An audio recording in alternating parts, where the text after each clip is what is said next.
Olá pessoal, tudo bem? Vamos dar continuidade às nossas bem-aventuranças, ok?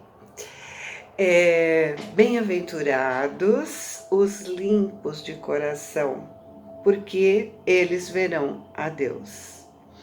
A verdade é que a evolução só ocorre com a dedicação da caridade de todo o nosso coração. O apóstolo Paulo diz: mas graças a Deus que, embora tendo sido servos do pecado, obedecestes de coração à forma de doutrina a que fostes entregue. Isso está em Romanos, né?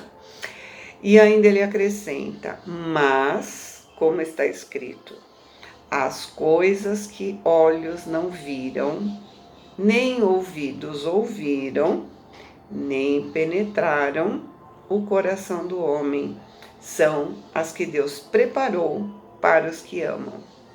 Esse está em Coríntios, ok?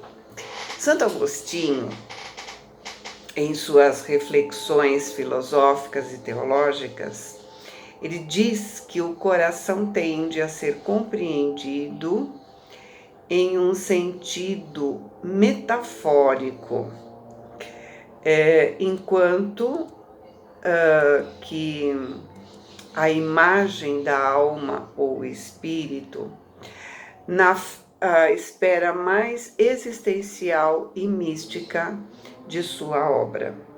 Particularmente em suas confissões, o termo coração aparece com insistente frequência, significando a intimidade mais profunda da pessoa. A palavra pela qual se define a individualidade do ser é tanto que ele diz: com o coração se pede, com o coração se procura, com o coração se bate, e é com o coração que a porta se abre. O coração renovado é um ser reformado, regenerado e transformado. Não nos referimos ao órgão físico, né, ao órgão do corpo, mas sim à alma, sede das emoções, dos sentimentos, pensamentos e vontade. Um coração sem culpa, sem trauma, dor, ressentimento, mágoa, tristeza. Os Upanishads, que são as escritas hindus, né? Elas dizem que quando o uso dos sentimentos é purificado, o coração se purifica. Quando o coração é purificado, existe uma constante lembrança do eu superior. E quando existe, né, a constante lembrança do eu superior, todos os vínculos são desfeitos e a liberdade espiritual é alcançada.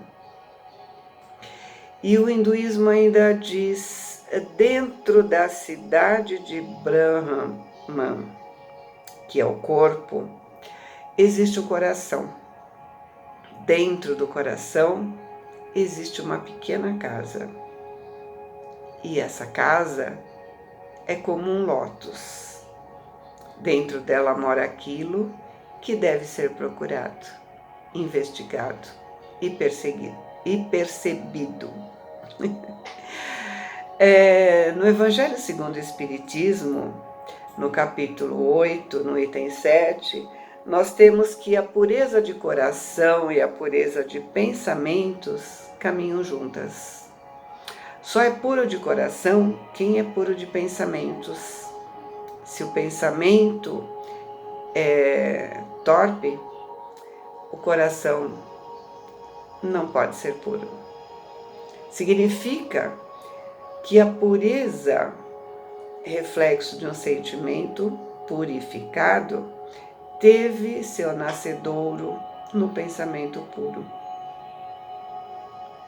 Por isso que Jesus falou no Evangelho: bem-aventurados os puros de coração, pois eles verão a Deus. A palavra puro na língua grega tem a mesma raiz de catarse. Quando nós entramos num processo de catarse, nós passamos por uma experiência bela e profunda, num mecanismo de autoanálise.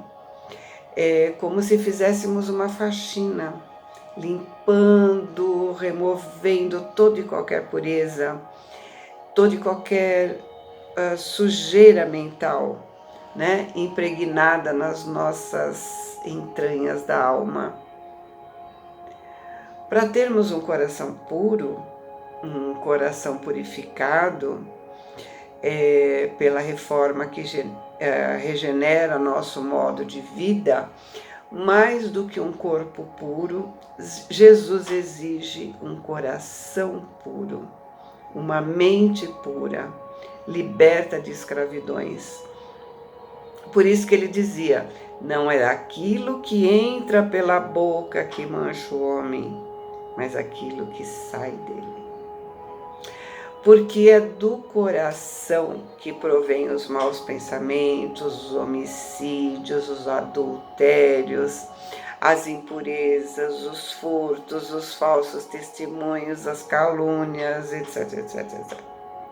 Os puros de coração agem por amor, pelas virtudes nobres, verão a Deus porque reconheceram suas leis. Ou seja, receberão o dom da inteligência, ou melhor, da sabedoria divina.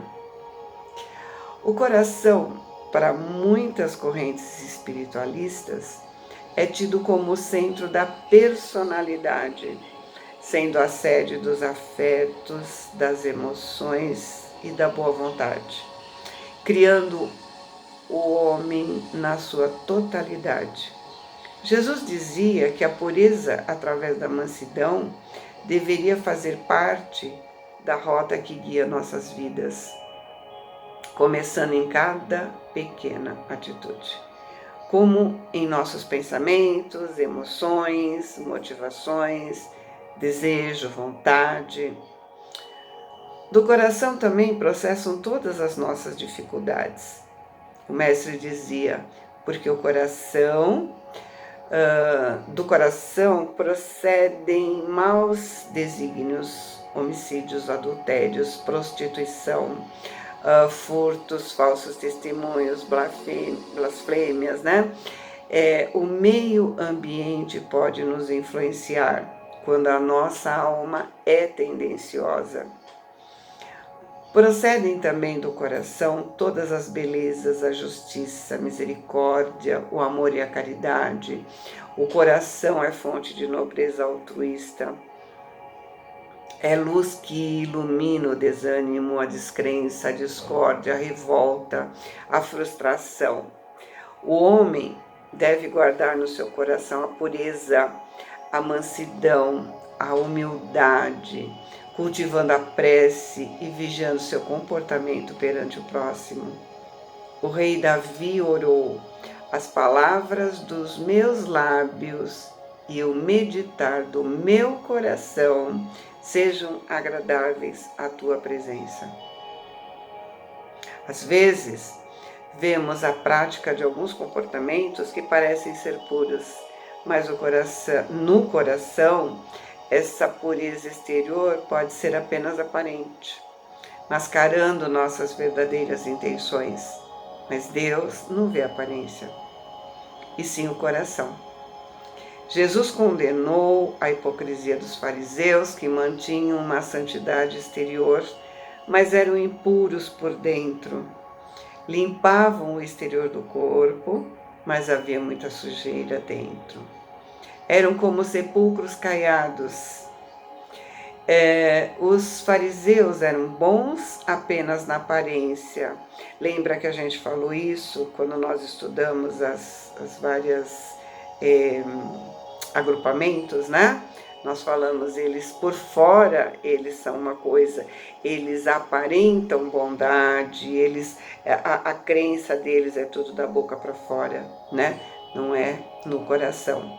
E Jesus está pedindo no coração. Por isso que Jesus disse, se a vossa justiça não exceder em muito a dos escribas e fariseus, jamais entrarei nos reinos dos céus. O coração é morada do Criador. Dele procede o maior espetáculo da vida, chamado amor. O corpo é o templo do Espírito. O coração é o palco sagrado da caridade. Deus habita com o abatido e contrito de coração. O coração puro é o paraíso de Deus, onde ele se deleita em habitar. Está em Efésios. Os limpos de coração são os que não possuem manchas morais, são os puros. O esforço de purificação desenvolvido ao longo das reencarnações é o objetivo essencial daqueles que se encontram conscientes na necessidade de aperfeiçoamento espiritual. Uma superfície limpa é capaz de refletir a luz. Quanto mais límpida, mais nítido é o reflexo. Da mesma forma, um coração puro reflete a luz divina. A má utilização do livre-arbítrio nos macula, fazendo com que gravitemos ao redor dos espíritos impuros, em razão da lei de afinidade. Pela asepsia dos pensamentos, como pela seleção de atitudes, nos tornamos pessoas melhores.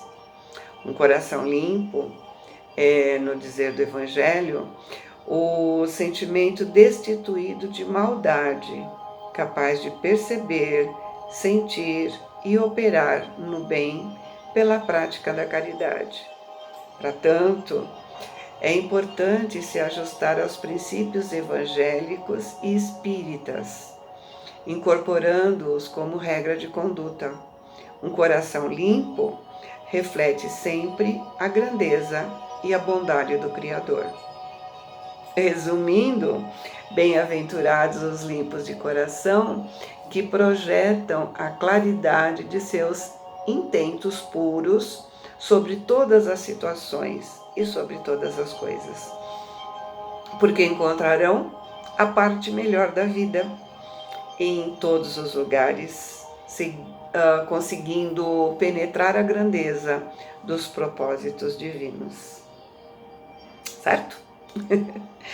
Bem-aventurados os pacificadores, porque eles serão chamados filhos de Deus. Há uma diferença fundamental entre pacífico e pacificador. Pacífico é o amigo da paz. Pacificador é aquele que, além de pacífico, trabalha, age em favor da paz. O pacífico, às vezes, pode ser passivo. O pacificador necessariamente tem que ser ativo. Ele tem que ser atuante. Jesus, aceitando o amor, aceitando por amor a cruz do Calvário, ele se revelou pacífico. Mas perdoando os algozes, os agentes da crucificação, ele foi pacificador. Divaldo Franco diz que devemos respeitar as opiniões alheias, como desejamos seja mantido o respeito dos outros para com as nossas. Colocar-nos na posição dos companheiros em dificuldade, a fim de lhes saibamos ser úteis.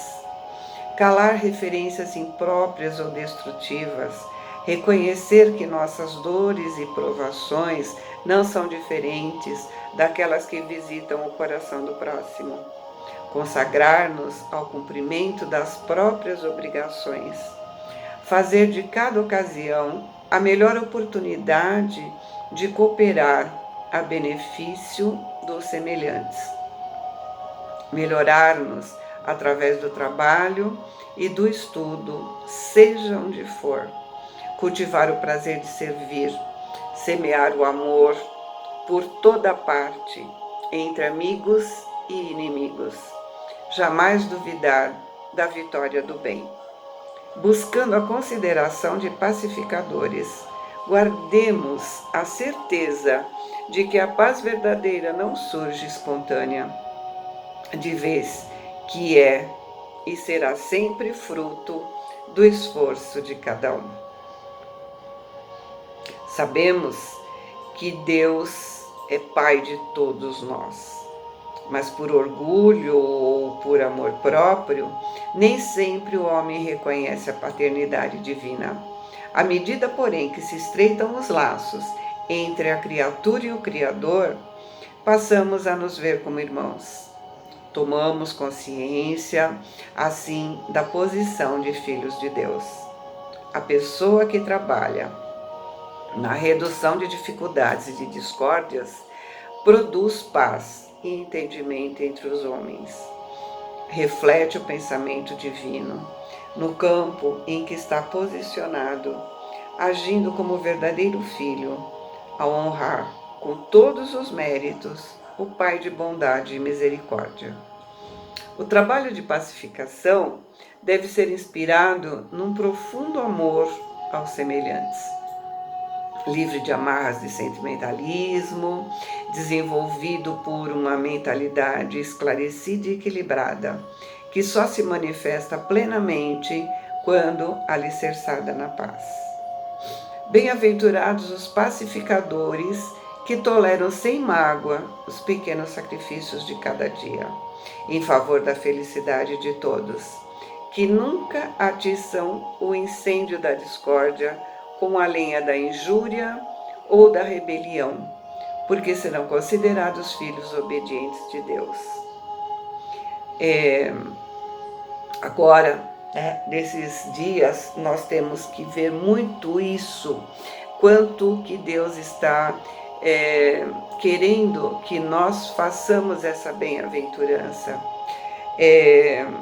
Quanta mídia nós estamos recebendo, ou pela televisão, pelo Zap, ou pelo Facebook, de maledicências, de pessoas semeando discórdias, semeando raivas, né? Semeando o que a gente tem que fazer ao contrário, né? Nós estamos numa quarentena onde nós estamos sendo obrigados a refletir a nossa vida e não ficar insuflando maus pensamentos, não ficar insuflando medo, né? Porque está acontecendo isso, muita gente está se apavorando, muita gente está se desesperando, porque estão jogando, né, em cima dos outros essa onda de medo. E nós temos que purificar nosso coração, nós temos que confiar em Deus, nós temos que ser colocar em prática as bem-aventuranças. Vamos ver mais uma? Bem-aventurados os que sofrem perseguição por causa da justiça, porque deles é o reino dos céus. Em nosso mundo, raramente acatamos o código de justiça trazido por Jesus, ilustrado com os próprios exemplos. O discípulo fiel, porém, deve insistir na vivência do Evangelho, ainda que sob o peso de sacrifícios. Bem-aventurados os que sofrem a perseguição ou a incompreensão por amor à solidariedade, à ordem, ao progresso, à paz. reconhecendo acima da epiderme sensível os sagrados interesses da humanidade, servindo sem cessar ao engrandecimento do espírito comum, porque assim se habilitam a transferência justa para as atividades do plano superior. Bem-aventurados sois quando vos injuriarem, vos perseguirem e, mentindo, disserem todo mal contra vós, por causa de mim. Alegrai-vos e regozijai-vos, porque será grande a vossa recompensa nos céus. Pois foi assim que perseguiram os profetas que vieram antes de vós. Vamos observar que os sermões por um outro ponto de vista. Lembra lá no comecinho, quando eu comecei a falar sobre as bem-aventuranças, eu fiz um paralelo entre alguns dizeres, né, de Buda, de Jesus, enfim, em várias épocas nós recebemos esse chamado. Em várias épocas, nós deixamos de segui-los. Mas como o aprendizado é em espiral, né? Cada vez que a gente vê a mesma coisa, a gente vê mais uma coisinha e até que a gente chegue finalmente no que Jesus está esperando de nós, né? Então, tendo terminado as nossas bem-aventuranças, né, estando terminando as nossas bem-aventuranças, eu vou falar com vocês a respeito de mostrar assim em outro ponto de vista, né?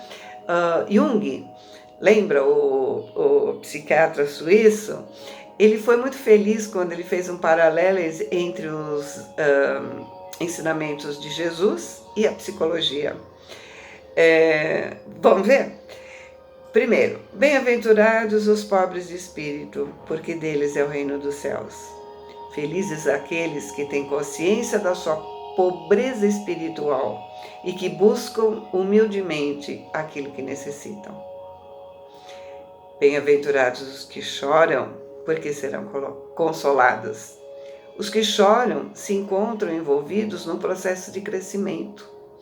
Eles serão consolados quando o valor projetado, perdido, for recuperado no interior da psique. Bem-aventurados os mansos, porque herdarão a terra. Essa mansidão está relacionada ao ego, que precisa ser trabalhado. Essa atitude é afortunada, porque o ego está pronto para receber ensinamentos e aberto a novas considerações que podem levar a uma rica herança. Herdar a terra significa adquirir uma consciência em saber se relacionar ao todo ou de se ter uma participação pessoal no todo. Bem-aventurados os que têm fome e sede de justiça, porque serão saciados. Trata-se de um princípio orientador interior, de caráter objetivo, que traz um sentimento de realizações do ego que o busca com fome. A justiça de estar vivendo de acordo com a verdadeira e real necessidade interior. Bem-aventurados os misericordiosos, porque alcançarão misericórdia. Se o ego é misericordioso, ele receberá misericórdia no íntimo. Bem-aventurados os puros de coração, porque verão a Deus. A pureza ou a impureza podem significar um estado do ego, livre da contaminação de conteúdo ou modificações do inconsciente. Aquele que é consciente é puro, porque é consciente de que seu erro abre uma porta para experimentar a sua própria essência. Bem-aventurados os pacificadores, porque serão chamados filhos de Deus. O papel apropriado do ego é mediar entre as partes oponentes aos conflitos intrapsíquicos internos. Bem-aventurados os que são perseguidos por causa da justiça, porque deles é o reino dos céus. O ego precisa suportar a dor e o sofrimento, sem sucumbir ao amargor e ao ressentimento, para relacionar-se à lei interna objetiva.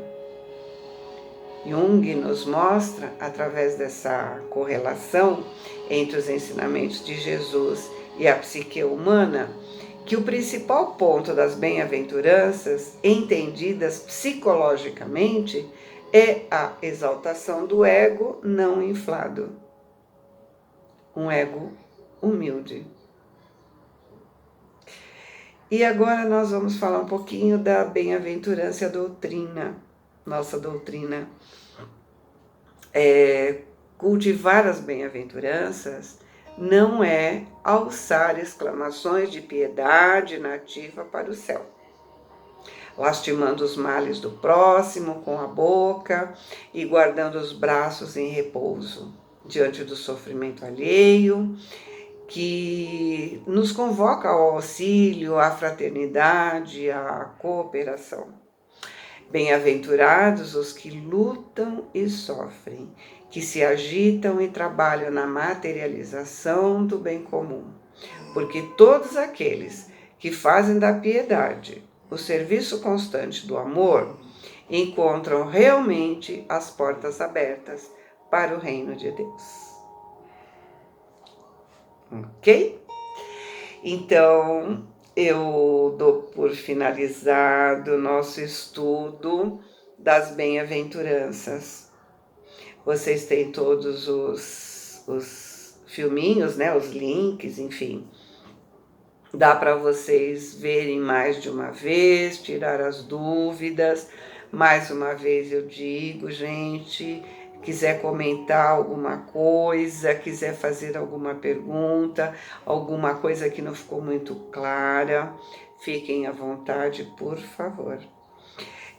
Na verdade, nós vimos, como eu disse para vocês, não o capítulo, né, que nós estávamos, porque o capítulo que nós estávamos, eles falavam dos sermões e depois os próximos iam comentar cada um deles, né? Então, para não ficar naquele vai e volta, para a gente não se perder, eu preferi comentar todo o primeiro sermão, para depois falarmos do segundo e assim por diante, tá?